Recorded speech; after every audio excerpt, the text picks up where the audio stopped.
Tubahaye ikaze bakunzi ba Umurimbo TV, karibu sana, karibu cyane mu gikoni.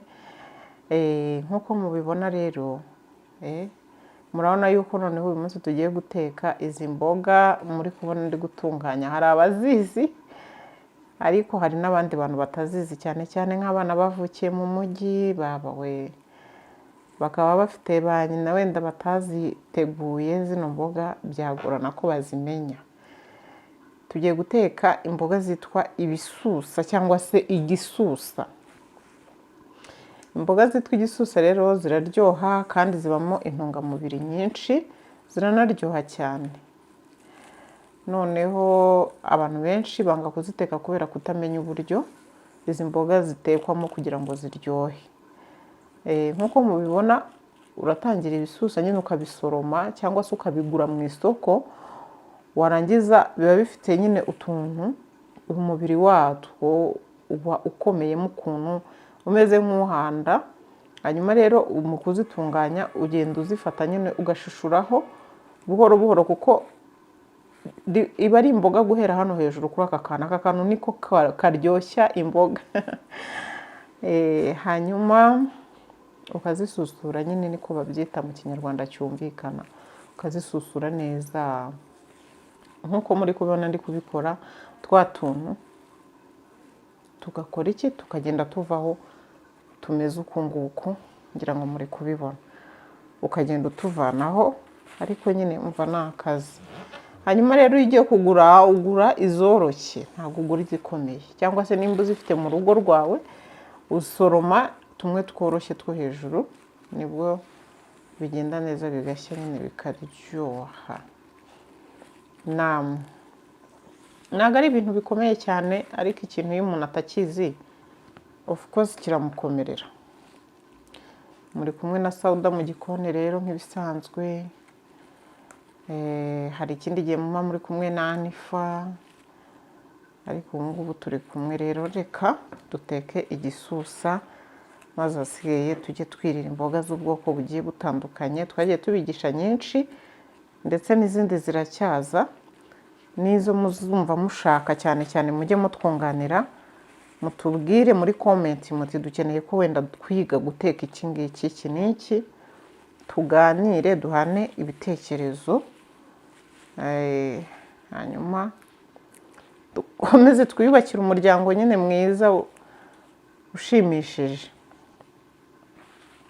Kandi kurya ntabwo ari uguhendwa abantu banjye, kurya neza ni ukumenya gutegura amafunguro nyine mu buryo butandukanye, mu buryo bwiza. Ubu rero nyuma y'aha ngaha ngiye kubyoza, nimara kubyoza mbikate, nimara kubikata mbishyire ku isafuriya ku ziko bibanze bitogote. Ubwo gahunda turongera kuvugana nyuma y'aho ngaho.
bakozi b'Umurimbo TV rero murabibona isusa yacu urakomeza ukavanga ikamera neza mashallah.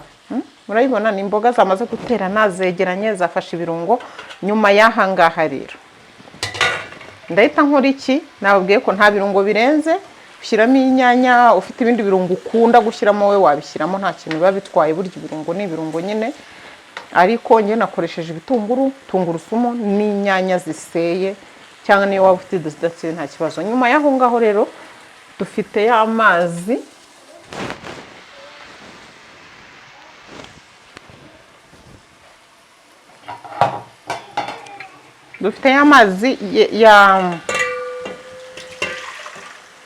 reka nyagabanya atabamo menshi, bya bisusa byacu twabanje gutogosa. Aya mazi niyo ukoresha isosi y'igisusa.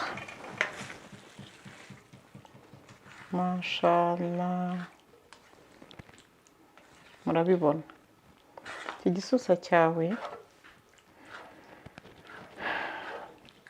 ushobora gufata inyama ugashyiramo, nzabereka uburyo ushobora kugitekana n'inyama bikaryoha, noneho abantu babiriye bakirya iminwa. Ngewe reka ndambikemo agasamaki, niyo nashyiramo aka ngaka konyine gusa, umuhumuro wako uragenda ukwire muri izi mboga. Noneho ahasigaye urye nk'uri kurya isosi y'ifi, ibintu bihumuramo ifi nyine biryoshye cyane. Aka gafi nako reka tukita ikirungo. Ubwo ni ukuvuga ngo iki gisusa dutetse dushyizemo ifi. Ushobora gushyiramo indagara, ushobora gushyiramo inyama, ushobora gushyiramo isambaza. Hanyuma rero ahasigaye ukarya ukaryoherwa. Igisusa cyacu ngayo nguko gikoze iki.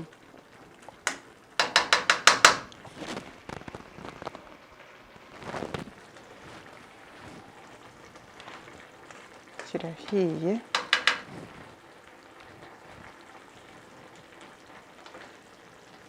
Izi ni imboga rero ziryoha ndetse cyane kandi zuzuyemo intungamubiri. Ushobora gushyira ku muceri, ushobora gushyira ku birayi bitogosheje cyangwa ku mafiriti, ushobora gushyira kurisha ubugari cyangwa kawunga, ushobora gushyira ku gitoki.